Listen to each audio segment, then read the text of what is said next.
The first one, I'm not going to give out the names on these ones, but a particular issue I'm having, weekend nights, Friday, Saturday in particular, having a struggle. I get grouchy and just sit there fuming to myself about the fun I'm missing while not having drinks. My old way to pass the weekend was listening to music and drinking. Yeah, I used to do the same, a similar sort of a thing. When these moods strike, I go into a depression of sorts and I don't want to do anything at all. I just sit there and feel sorry for myself.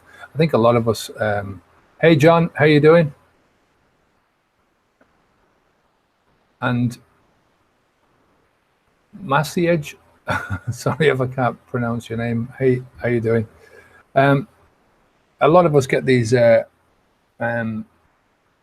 sort of ideas in our heads and stuff like that. Hey Claire. And I think the fear of missing out is one of the biggest things, especially in the beginning when you're going through this. So a lot of it is sort of a victim mentality. So you have to try and get out of that one, you know. Hey Penny. Hey Ebo Arthur Davis, how you doing?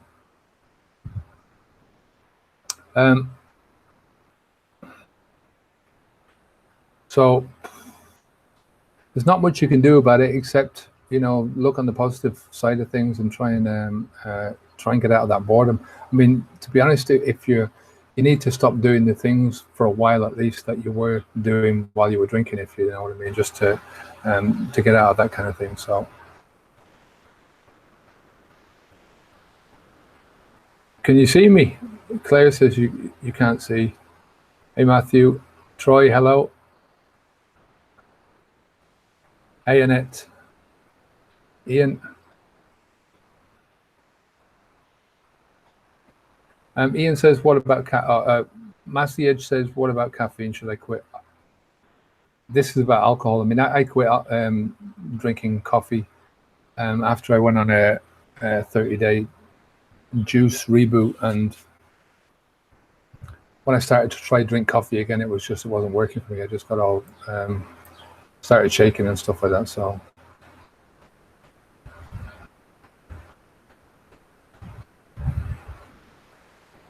yeah, as Claire says, concentrate on one thing at a time. Okay, go back to the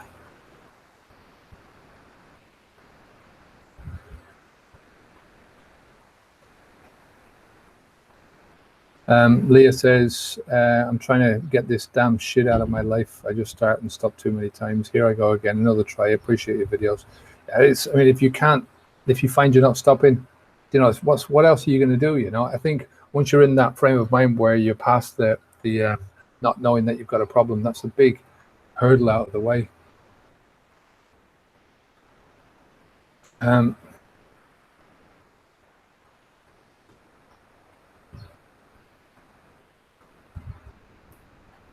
One from Glenn.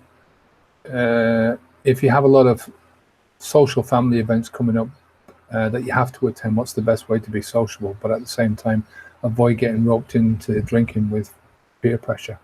I mean, to be brutally honest, you know, you're going to get peer pressure, you know, and you've got to be an adult about it. I mean, peer pressure when you're a kid is completely different, in my opinion. I think, you know, it's difficult in the beginning again, you know, to do these things, but you will get past it. You know, it's putting up with that discomfort. Part of the discomfort is being bored. Part of the discomfort is, you know, you being, you know, being uncomfortable in your own skin, sort of outside of yourself when you're going out to these social functions. Saying no, nobody likes to say no. So, you know, what can you do? You just push through it. You know, there is no magic pill to any of this stuff. There's nothing I can say to you that will make it this go away. It's just the discomfort of the habit change and stuff like that. So Amanda says, 2 weeks sober, feel great, don't want to trip myself up and start again. I had the best time at a wedding being sober, but the downside is that my friends have stopped inviting me out. Look, I mean, at the end of the day, shows you who your friends are, really, doesn't it? You know, you've got to get to a stage where, you know, a lot of my friends, the ones that I was drinking with, they obviously didn't want me around anymore, you know. So you make new friends, the ones that are not drinking. it's another one that's tough, but you know. Ian says, I have a first date tonight, first one after stopping 8 months ago. Very play to you. I wouldn't like to go back into that whole situation because I'm glad I'm with somebody. But yeah, I wish you the best of luck, Ian. Ziggy says, your videos helped me take a break from booze. 16 months of no drinking, fair play. Goal is 3 years, no drinking. I can't use the word quit, just an extended break for now. I think once you get past a certain time, you know, you will see the benefits of not drinking are just so great, you know. Bobby Tenner says, what keeps me sober is remembering the terrible hangovers. It's one of the best motivations, I think. Hey James, how you doing? Danziger, how you doing? James says, fell off the wagon last week after a few months off. It's amazing how quickly the anxiety, shame, and awful feelings come back. Yeah, I mean, just get back onto it again. Like you say, you had a few months off it, and I mean, the best thing to do is to you know, you're not starting afresh. You've got all that experience behind you. You've got all that knowledge now of being a non-drinker, and you can use that for. I've got a fly buzzing around my head. You can use that to help you, you know, in the future. You know, when you're doing it again. So. Tracy, how you doing? First time I've seen your live chat. Only been doing this for a while, so I'm not surprised. I'll go back to these on the email and see if I've got any here. These are emails from the people on the list, by the way. So if you haven't joined up the list, go to alcoholmastery.com and leave your name and email address there. Mr. Mitchell says, hey Kev, going gold, enjoying your vids. Peter, how you doing? Hey John, first one I've made it to using my sub-day name here. I can see your full name, Sunday. Nudge Monkey says, April the 1st, stopped after 35 years. Have a few setbacks, but still trying. Your videos help me a lot. Don't worry about the setbacks. I mean, setbacks are, you know, everyone, in any journey that you're moving forward with, you're going to have setbacks or so-called failures, but they're not failures. They're just ways to educate yourself and move yourself forward, you know what I mean? It's just, it's the best way. JP here to confuse Kevin. Yeah, John always confuses me anyway, you know. You know that, John, don't you, laddie? James Carmichael, thanks, Kevin. Beating myself up the past was part of my struggles to quit. I'm right back in the on the wagon now, feeling clear-headed and sober. Can't be bought, only work towards. That's it. I mean, it's pure. As long as you know, I mean, I'm never encouraging anyone to have a break or to go back on the booze. I think, you know, when you do, there's two sorts of things. We've talked about this in the group. There's two sorts of setbacks. There's a mental setback that you get when you have a break like that, you know, and that can sort of sort of set you back in your mind. Then there's the actual physical drinking of the alcohol, you know, and you've gone, you know, if you've gone months without drinking, think of all that time that you've spent with no alcohol in your system. So if it was any other walk of life and you had a little failure, let's say just, you know, we're talking about getting back up on the horse or the donkey again. You know, you wouldn't have to go back to the beginning and start learning everything again. You know, you basically get back where you started from. You know, it's just it's a ridiculous thing that we do in real life. But that date thing is something that's fixed in our minds. You know, I've been XXX amount of days off the alcohol, and that's something that is a bit of a challenge then to overcome because just of the society that we live in. You know, it's all about that kind of stuff. You know, so alcohol causes horrible intestinal issues like diarrhea. Yeah, well, I mean, it just causes a lot of damage. It's a poison. You know, you can have 1 unit of alcohol per hour, and that's for a healthy liver. That's how your body gets rid of it. You know, it's one unit of alcohol per hour, and the rest of the alcohol that you're putting in is just going around your body, you know, and causing all sorts of fucking chaos. XX Way of Sun says, quit 6.5 months ago and feel very confused about AA. I keep hearing that I need to get a sponsor or I'll relapse, but I find meditation and refuge recovery to be way more helpful.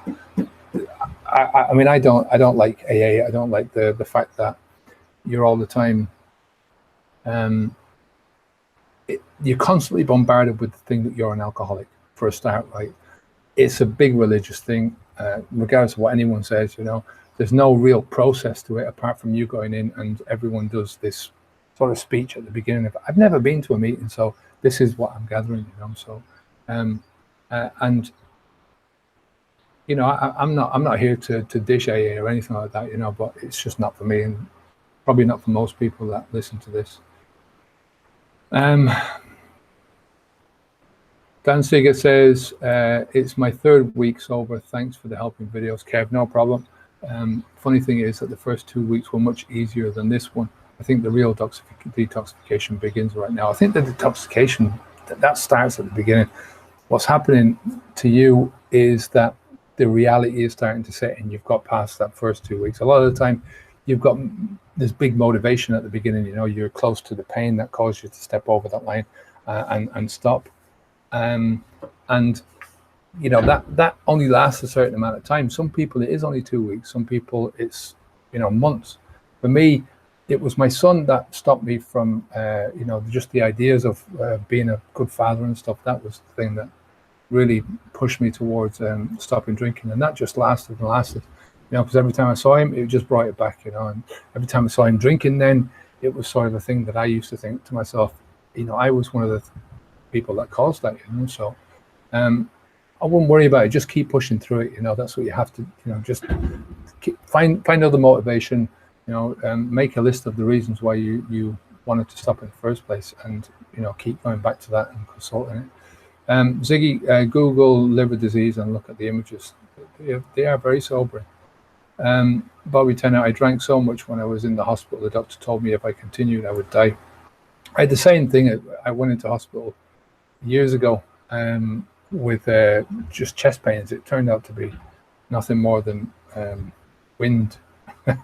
But one of the nurses tapped me on the belly and said, how many pints do you drink? And I said, a couple a night. She said, don't give me that crap.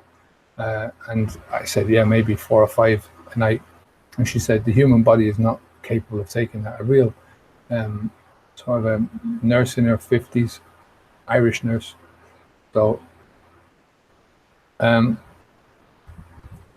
Nudge Monkey, I wrote myself a list of positives and negatives when it comes to drinking, and the negatives of drinking versus positives was about 125 to 3. I keep this handy when I get triggered. That's it. I mean, even the positives, you can, that's a frame of mind that you can look through, and you can easily dish those. I mean, and you will do once you get into this journey a bit further. You'll look at those and go, they're not even really benefits, you know. You know, we're brainwashed into thinking that there's any benefits to drinking alcohol from the first place. But Ian, for me, what helped me realize the price was when you talked about the opportunity cost. That's the thing that still gets me now. Is it's the one thing that I really regret is just all the opportunity costs. Now, there's an opportunity cost for everything. There's an opportunity cost for me sitting here doing this now, doing anything in life. But you know, this, if you're constructive and you're making forward progress. When I was drinking, it was all about 1 step forwards, 2 step backwards, 1 step forwards, 2 step backwards. Whenever I tried to make plans, it was always fucked up by drinking alcohol, always.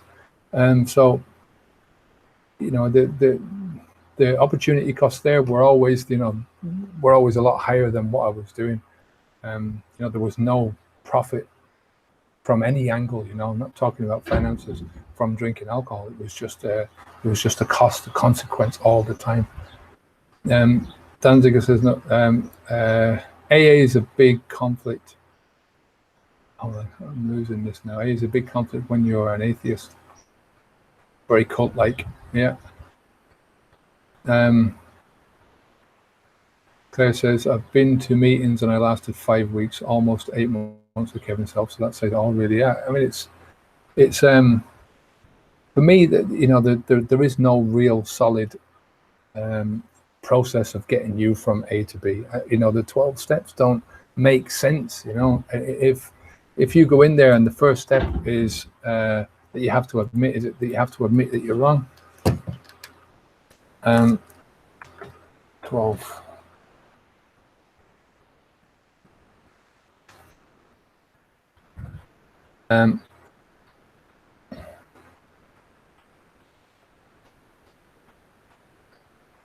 I can't find them.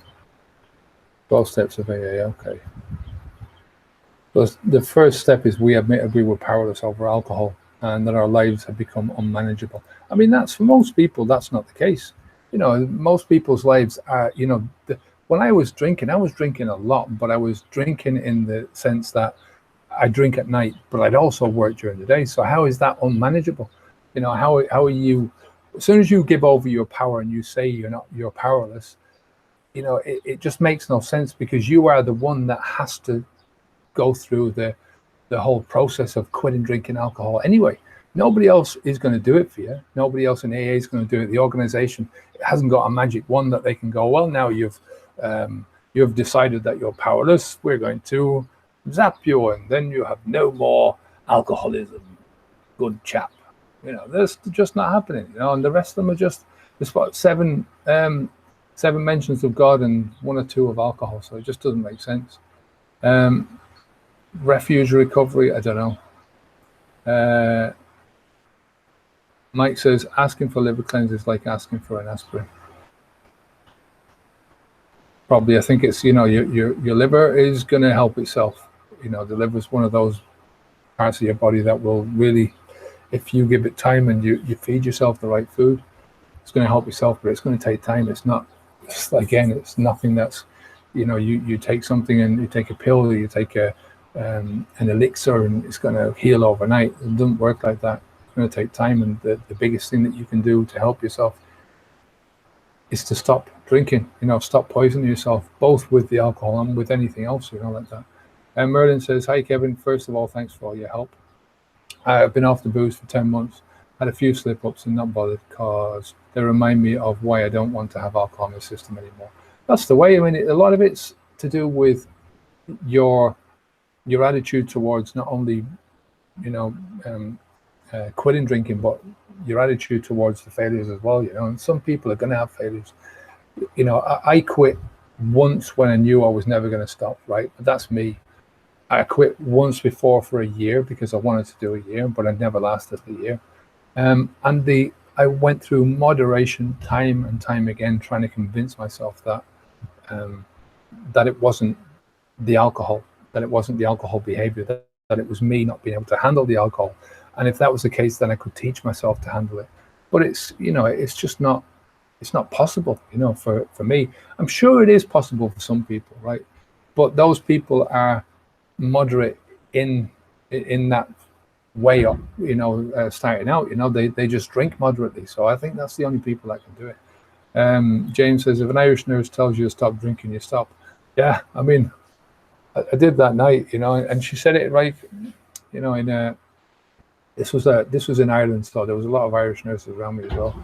I mean, the doctor came up to me when I was in the room and just tapped me on the stomach and says, "Oh, get rid of that." And it was like, yeah, right. Thanks for the advice, pal. Easier said than done.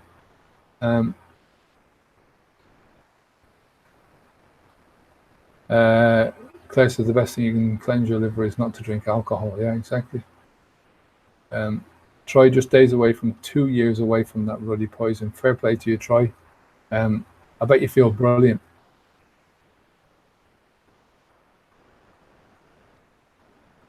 Yeah, first step should be I'm completely powerful over alcohol. That's maybe what we should do in the group, First step, I am completely powerful over alcohol. I think that's one of the steps that I try and teach, is that you've got full control. There's certain things in life that you've got control over, right? Your mind and your body is one of them. I mean, if you think about it, we talked about this yesterday. every time you have a drink, you know, your whole habit, right, is made up of one sip after another sip. And imagine how many sips you've taken. I was on the booze for 35 years, maybe 34, 35 years. So let's say 30 years full on, you know, from 18 till 47, so roughly around that.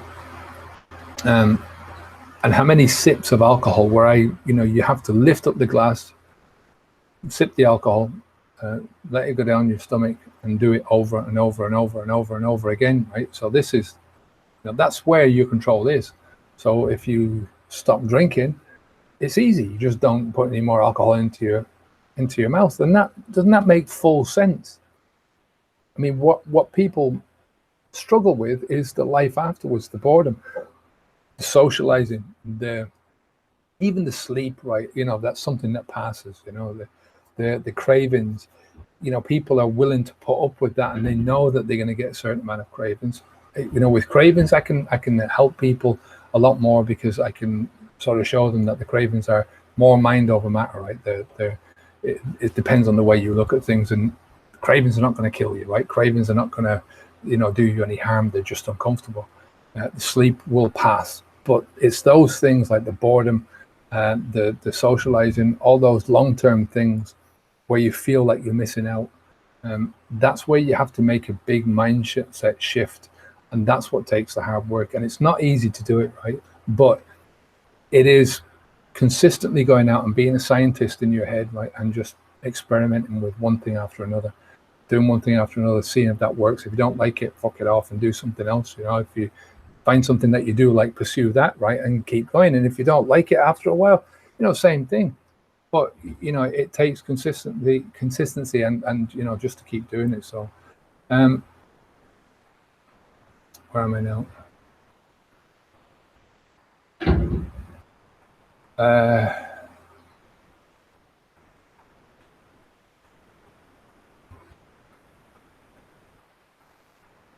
This is so true, says Tracy.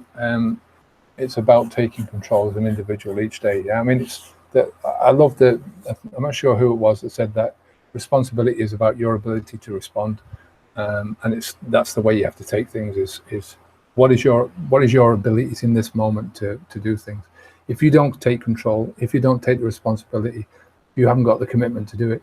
You're going to look for excuses. You're going to look for something outside of yourself that you can either blame for your failure, or blame for the reasons why you started, or whatever, and it's all down to you. If as soon as you start looking outside of yourself, that's when you're in trouble.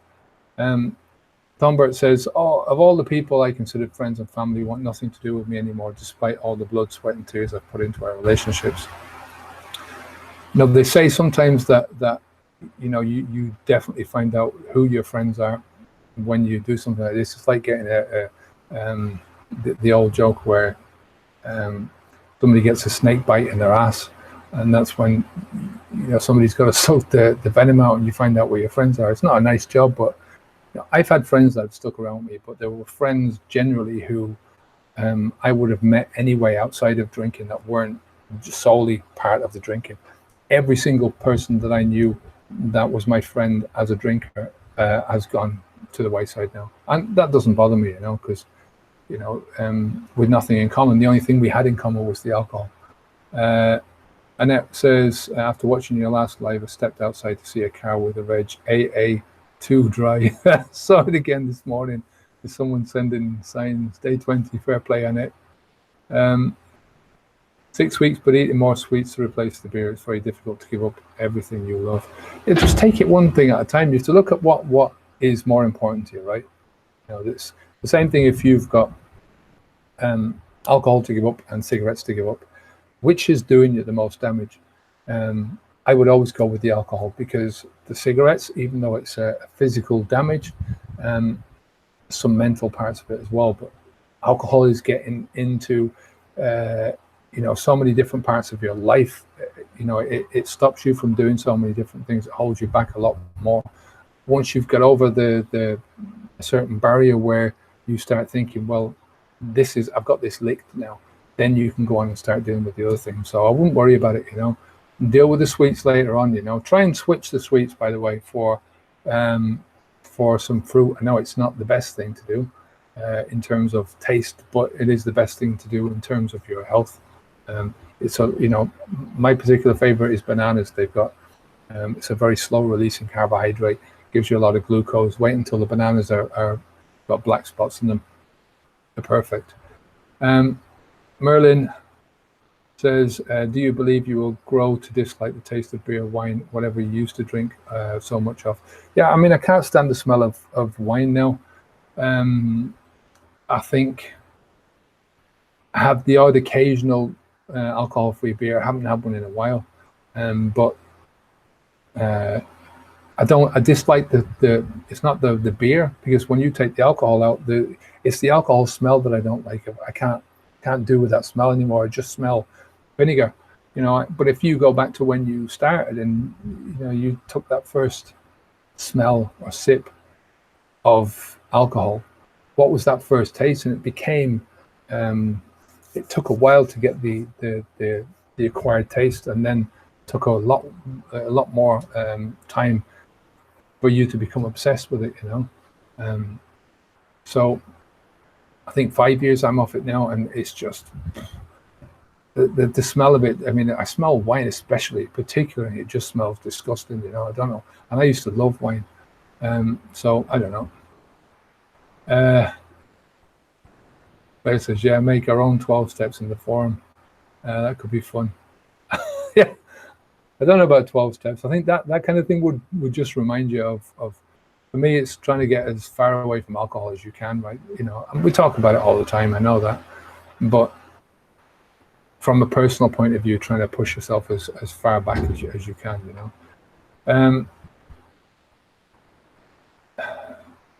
Arthur Davis says, I started the 31-day challenge and fell off the wagon after 16 days.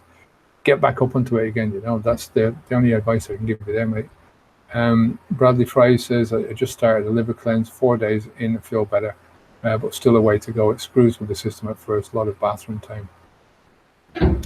I've never done a cleanse. I think I didn't even go to the doctor at the beginning. I mean, I was getting pains in my side, but they disappeared when I stopped. So, I mean, I like the long-term thing of food and feeding yourself the best diet that you can, and letting your body do the rest. I think your body is quite capable of helping you.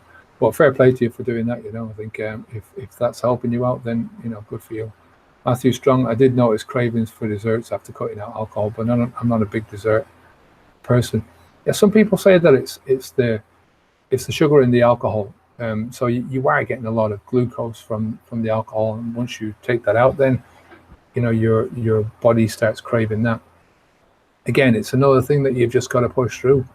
It's something that that you're not gonna, it's not gonna disappear overnight. So try and feed it with the most healthiest thing that you can. YT, yes, sir, says, I'm off caffeine 93 days, sober almost 4 years.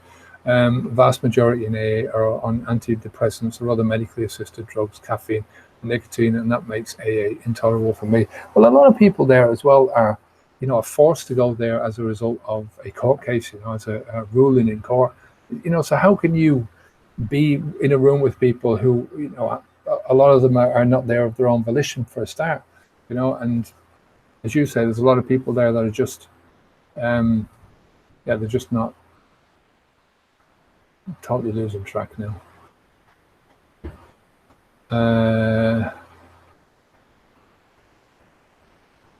I'm not going to get to all these questions today. Jesus, there's so many today. Thanks very much for all that. But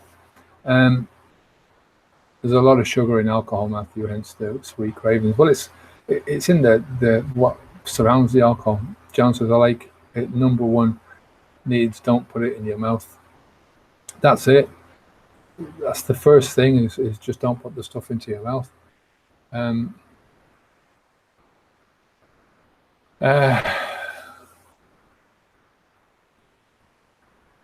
Yeah. James Campbell, I'm very curious as to why my sober today account was blocked. Did I say something wrong? what's that sober today? I don't know. I have so much AA expertise, and I know that each person does it in their own way. I love to share my thoughts on that. Yeah, I mean, I'm not trying to. I mean, I think it's, for some people it's going to help. I think it does help some people, but you have to be in that frame of mind for it to help. I think it's more like I don't know. I won't go into that anyway. I gotta go. See you, John. Sean's swinging off me.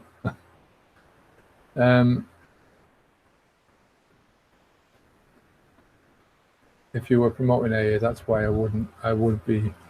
You would be blocked, is my guess. I don't know. JP, my dad used to tell me to go and play on the road. Yeah. James Campbell, I'm an atheist in AA and found that the idea of powerlessness happens once I take a drink. I then lose my ability to choose, and it's proved over and over again. Well, that's the whole point. I mean, this is a drug, and it's a depressant. It's everyone talks about the way that alcohol gives you a certain level of allows you to be freer when you're talking to people. It lowers your inhibitions, but it just doesn't lower your inhibitions for that. It lowers your inhibitions in general. It lowers a lot of areas of your life which are essential, right? It lowers your ability to say things that you shouldn't be saying, to do things that you shouldn't be doing. People talk about the fear, it gives you Dutch courage, for instance, right? And it doesn't. It just blocks off the fear. If you're fearful of something and you drink a load of booze, then what's it going to do to you? It's going to dampen down the booze. It just makes your whole brain fogged up. But the fear is there for a reason, the fear is there to help you. So I'm just waiting for Esther to come back. So if you see me popping up or a beep, that's Esther back.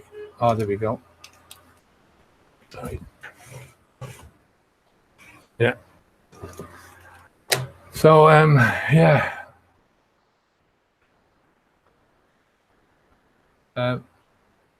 Troy, thanks, Kev. I do feel much better. My mind is so much sharper, and I'm consistently happier and content. You realize how chaotic your mind was when you stopped for a while.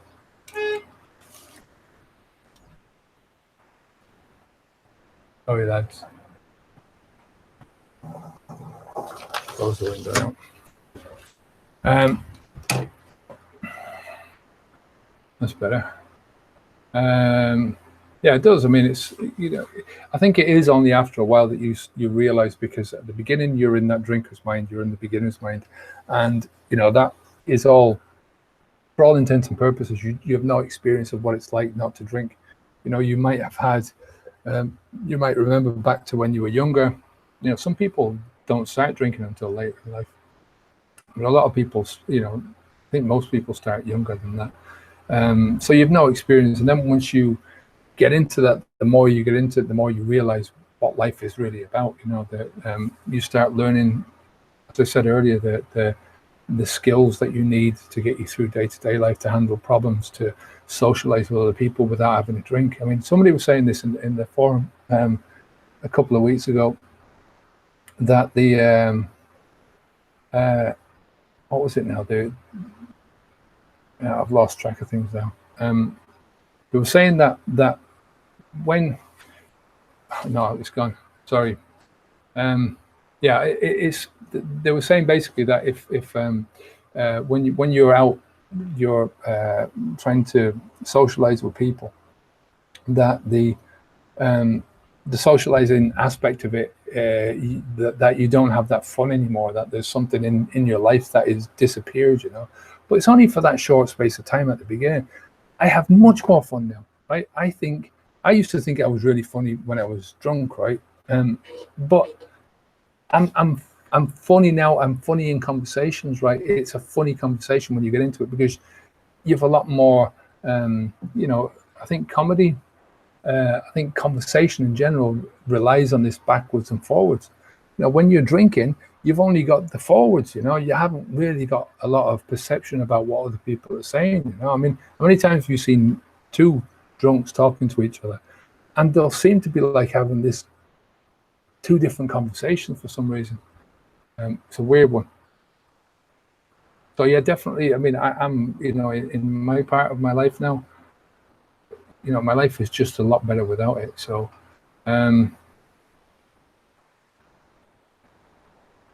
James Carmichael, I think when all is said and done, we need to find something else. Boredom was my trigger to go out and drink. I started the gym and did other things with my time. The same thing, and it took me 4.5 years to get to the gym, but now I love it. I've taken a week and a half off now just to chill out and to recover, I think. But yeah, I love it. It's one of those things that's really, really got my buzz now. And it's not something that is an addiction. It's something that I do for an hour, 5 days a week. And it really sets me up. I try to do it first thing. So I'm in the gym at 7 o'clock in the morning. And it really does set me up for the day. Claire says, I've been, as have most other people in the forum, and we just don't agree with the concept yet. So hey, Johnny, you're back. Matthew Strong, I have an employee and AA works for him. My mother was forced into AA 15 years ago and I lost her life within a few weeks. I'm sorry to hear that. Looking back at her emails, you can see how AA had the opposite effect. It's different, folks, isn't it? Troy says, I eat several bananas a day. Me too. Danziger says, bananas help a lot. It depends on what class you're working. AA is antiquated for sure. That's one of the things about AA. It is just that, it was made in the 30s. It was made sort of after the 30s, after Prohibition and stuff. So, I don't know.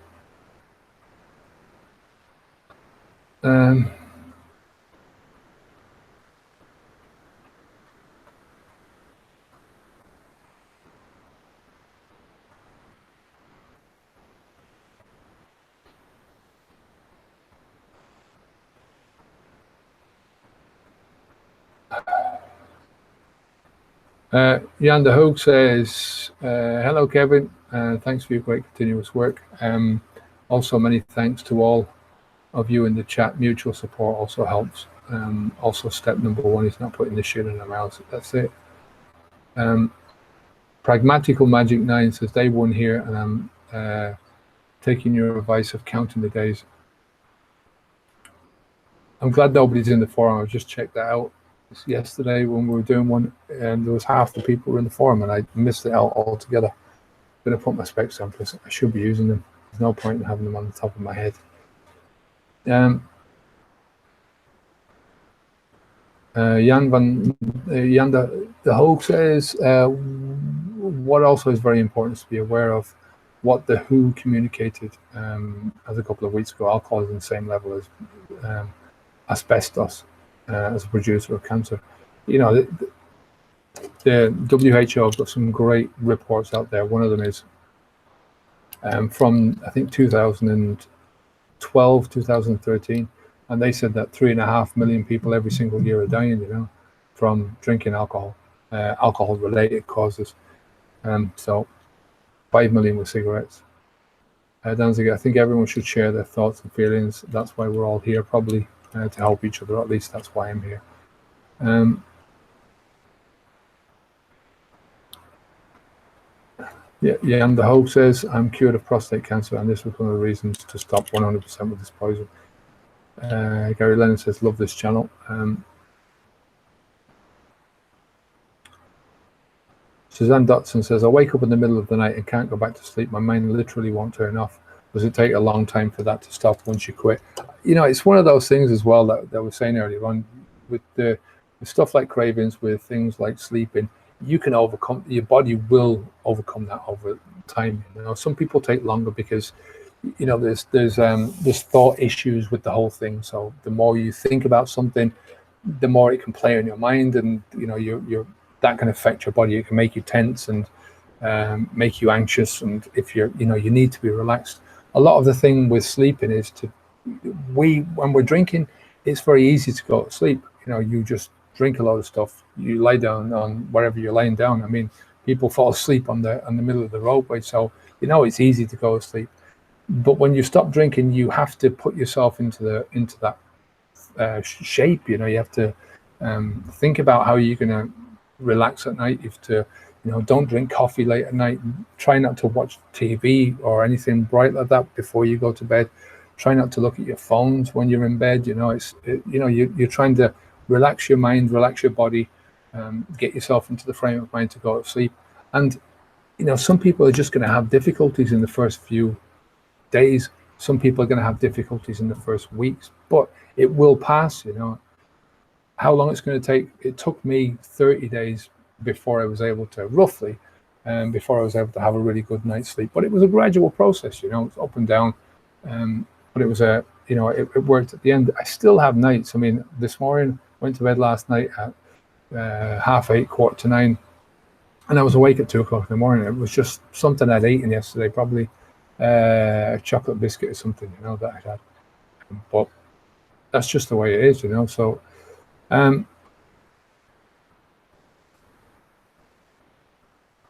Tombert says, any advice for getting through winter or consistently depressing conditions? I.e., you can't really go outside, you can't see the sun for almost a year. I think there's have a look online for, is it SAD conditions? You can get stuff like ultraviolet lights and that kind of stuff. For me, exercise is a big thing, so I like to go out. If I can't go out, it drives me mad. So I get where you're coming from. And I moved here partly because of that reason. This is why I moved to Spain. And I left a lot of my life behind in order to just, to choose my own health over what was happening there. So, I'm not saying everyone can do that, but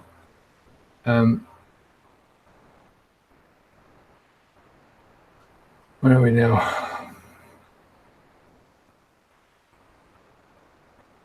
Alcohol-free says day 6 for me, and what I'm noticing is if I accept the cravings and don't act on them, I can outlast them and they go away. That's it. They only last for a short space of time. So it's, a lot of the time it's just pushing yourself. Taking 10 deep breaths is one of the best things that you can do. For me, it was always just getting up and doing something else, whether it was going out for a walk, jumping around, just acting like a lunatic, going to listen to something, just do something else to try and get your mind away from it, and it will disappear, so.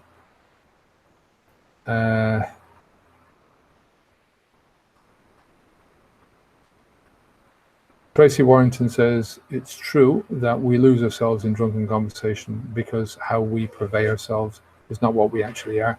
Well, I think one of the reasons is because it's not a sociable thing to do. It is a depressant. The feeling that you're getting is on the inside. It's not being shared with the outside world.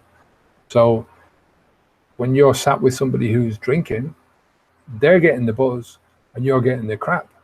So it's just, you only see this when you're not drinking. When you're drinking, it's virtually impossible to see it. Although I think we all know anyway. Michael Runson says, I quit before, slowly weaning off. It's hard with my girlfriend. Every time it's around, she has to drink the whole bottle. That's a problem. It's, I think one of the things when you're trying to help somebody else to quit is, use it as a way to leverage yourself, right? To say, well, I really love this person that I'm with. I want them to quit. Therefore, I'm going to push myself to not do it. And the hoax says the WHO is the World Health. Yeah. Gary Lennon says, anybody get anxiety when they stop? I think a lot of people do, so it's just one of those things. It's bound, you've got a conflict, your habit, one part of your habit is saying to you drink, the other part of your habit is saying don't drink. So it's like this two sides rubbing off each other. It's bound to create some friction. Chris Martinez says, Kev, how do you get into the mental headspace to quit? You said you knew you would never drink again. How did you know? This seems the key to your success and not going back to drinking. I mean, for me, it's like what having the big enough why so that you can put up with anyhow. This is from Viktor Frankl, a psychologist that's dead a few years now, but the reason is to find the reason in your head that for me it was my son, but then it turned out that it was my health as well, and then it turned out that it was a lot to do with what I wanted to achieve in my life and I wasn't achieving. So it doesn't have to be one thing. It can be a lot of things. You need something to kickstart you off. And then once you've got your head clear of the alcohol, then start to use that free time and the boredom that you've got to start planning and to really think what you want to do with your life. We've only got one life, so you really need to spend as much time as you can. So, and a lot of people can't do it when they're in that early stage. So it is just get something that will kick you across the line, right? Whether it's a health thing or whether it's a relationship issue, something that is going to push you across and get you across to stopping. And then once you've stopped for a few days, then start to really think about long-term things,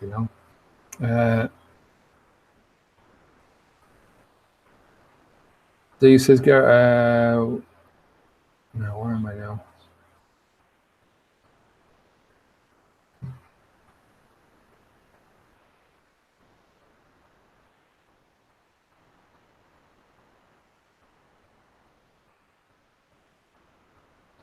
The alcohol is causing the anxiety. That's it. It's a horrible cycle.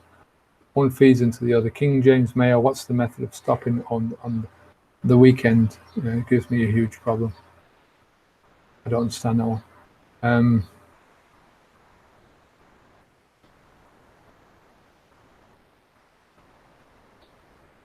F417H says, thank you, merci from Canada. Merci, right back at you.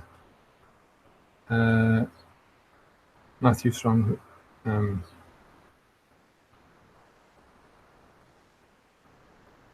This is going to sound weird, says Gary Lennon, but I find that a can of Coke in the evening helps. It must be the sugar.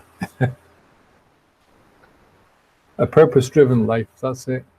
I think that's what it is. It's focusing on the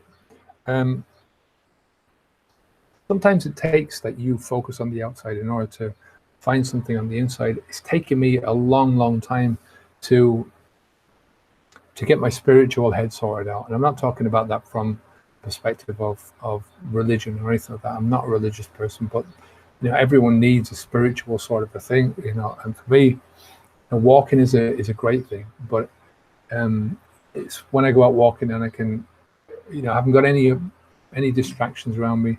The dogs are really brilliant for it. They're just so natural, so innocent. It's just one of the best things that I've done, getting a couple of pups. But it's, as I say, it's taken me a long time to figure out exactly what was how to figure out my own spirituality. I think that was a part of me. I think that was one of the reasons why I drank so heavily in the first place, was because I couldn't, I was brought up as a Catholic, and I was 12 years of age, and I still remember walking down the road, Collins Street in Dublin, and realizing, that for me there was no God, right? That there was no, to realize that the religion that I was brought up with was complete bullshit. And that I think that shocked me for many years. I think that was one of the things that drove me to drink. So it's taken me a long time to get over that. And I think when you have a purpose, then I think you really need an inner purpose for your own health.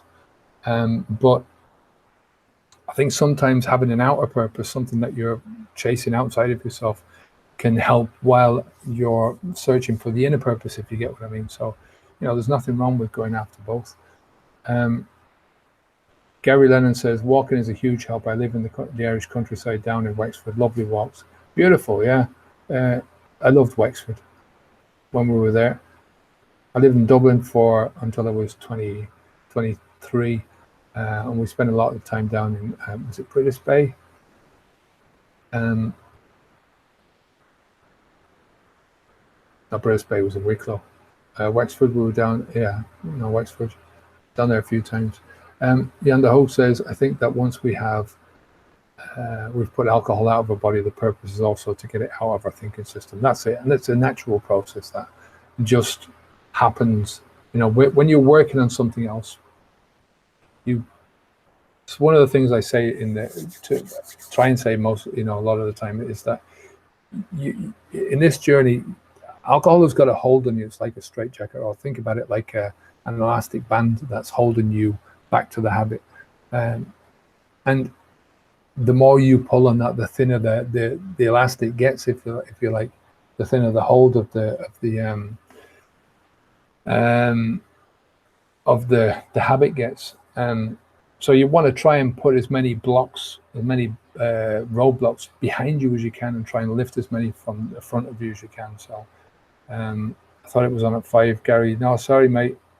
5 Spanish time. I'll have to do that. Somebody was giving out to me earlier on about that with the CET. They thought it was in America.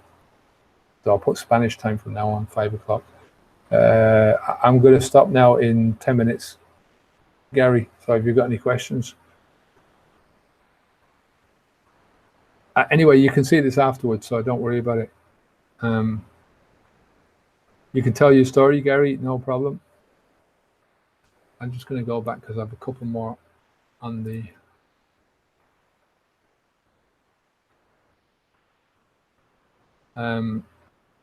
Stefan says, I've been sober for a month and I start feeling restless. I don't have the cravings, just feeling restless. How did you feel and handle the situation in the beginning, the first few months or so? I've been here before and have given in due to a lack of motivation. How did you motivate yourself? I talked about this earlier on with the motivation. You know, that it doesn't have to be one thing. It can be several things. My son, you know, seeing my son and feeling responsible for him starting to drink, that was a big motivation that kickstarted me off. Same as my health, you know, was a big thing.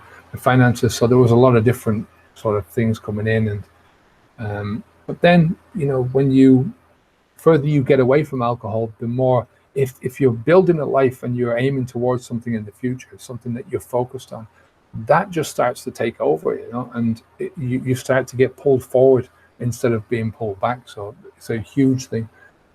With the restlessness, again, it's something that you've got to change your focus on. What if you focus on alcohol? If you focus on the negative side of this, then you know it's going to cause you a conflict inside yourself. But if you focus on the future, if you focus on the positives, you know, I'm getting away from alcohol. I'm not putting this poison into myself anymore. The cravings, those feelings, they are the alcohol leaving my body. You know, this is a natural process. You know, me not being able to sleep is just a natural process of me switching over from alcohol, from this poison, and from relying on this to getting to a stage where I'm not relying on it. So it's all, you know, it's a dynamic process that's moving forwards all the time if you allow it to. You know, that's what I'm saying about AA. So long as you have this idea in your head that A, it's a gene, or you've got no control, or you're an alcoholic, that itself is going to hold you back more than anything else, right? Because it's just what you focus on is what you get. So you have to focus on what you want in life, not what you're trying to get rid of. Back to the...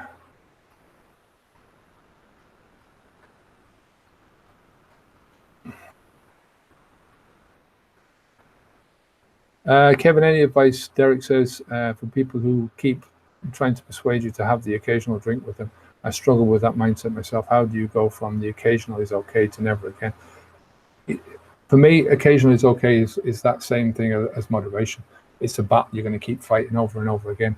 Quitting drinking and saying never again is once, you know, you say, I'm never going to put alcohol into my mouth again, and that's it. Where the people are trying to persuade you, you know, look, no thank you is the best way to do it. It's a polite thing you can do. If somebody keeps it up, fuck off is a good way as well, you know. Most people will joke, they'll try to convince you, but once they know they're not getting any headway with it, they'll stop, you know. Some people take it longer, other people don't. Alcohol-free, keeping a video diary just for myself, not on YouTube. It helps me to see my progress, which is motivational for me. That's a good way to do it. I always try and encourage people to make a video in the beginning, talking to themselves, so that they can look back on themselves and say, well, you know, they see themselves, you know, in the future, their past selves. It's a real strong one. I always look back on the first video I made back in 2013 on week 1, and it's just so different. Tombert says, thanks for your time, Kevin. Well appreciated, thanks. Bill Black, no problem sleeping since I started getting to the gym at 4:30 a.m. That's it. I think a lot of the time is you've got extra energy, and sometimes that extra energy needs to be burnt off. You know, When you're drinking, it saps a lot of your energy. Think about you going to sleep at night, and instead of you resting, your body is going through this process of trying to get rid of the toxins. And once you stop that, all this energy is freed up. So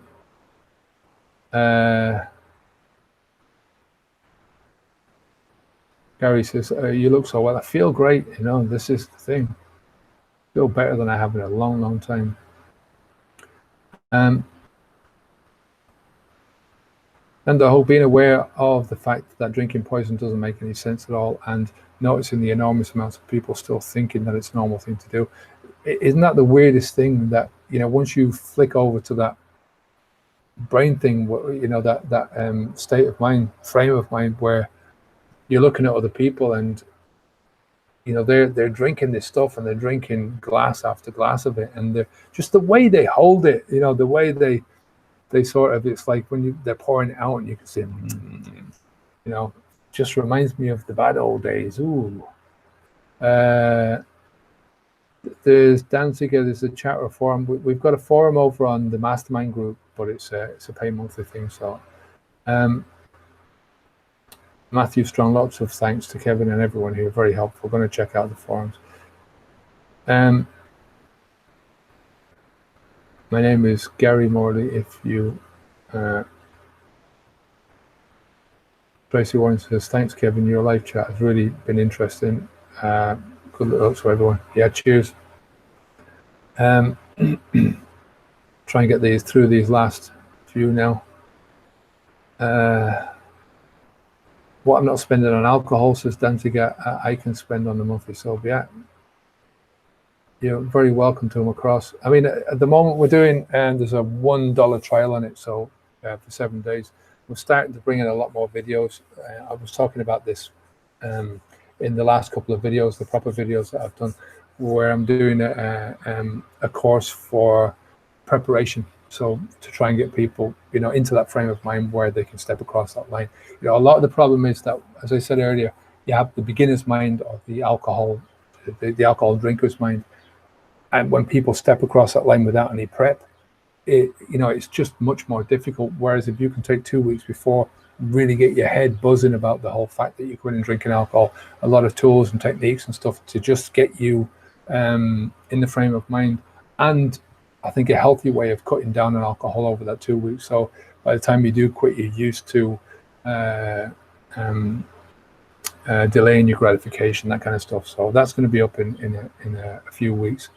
I want to try and make it as good as I can. So it's taking longer than I thought. I've got a really optimistic mindset now, and some of the times it's a great thing. Other times it's not such a great thing, because it just makes me say things that are not going to happen, and I think they are, but they're not. So it's going to take an extra few weeks. So anyway, like I say, at the moment there's a dollar trial on it. So. And that's going to go soon. As soon as I've got these things up, I'm going to get rid of that one because it's a pain in the arse. I won't go into it here. Gary says, you're an inspiration. Cheers, mate. I think, so many people, I hear so many people on the forums and stuff, and, saying different things that are inspiring to me. This keeps me going. Drinking is a way out of the loneliness. Yeah, I mean, but at the end of the day, drinking feeds the loneliness as well, so you have to look at it from that perspective. No one to turn to, don't like AA.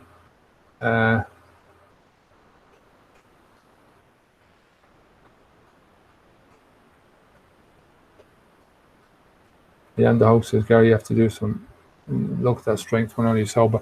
Look, I'm going to finish it here.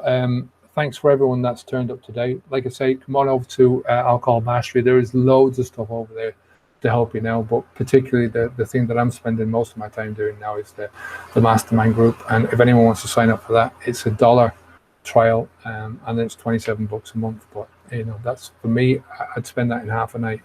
And there's so many decent people in there that are helping out. So I hope you come over. Anyway, take care of yourself, and I'll speak to you in the next one. I'll probably do one of these again in 2 weeks' time. There's going to be one next week, but it's only for people who are on the newsletter list. That's absolutely free. Alcoholmastery.com. leave your name, email address, get on the list, and you'll see those as well. So look, cheers. Thank you very much for joining me today, and I'll speak to you later. Thanks a lot. All right, take care, lads. Bye now.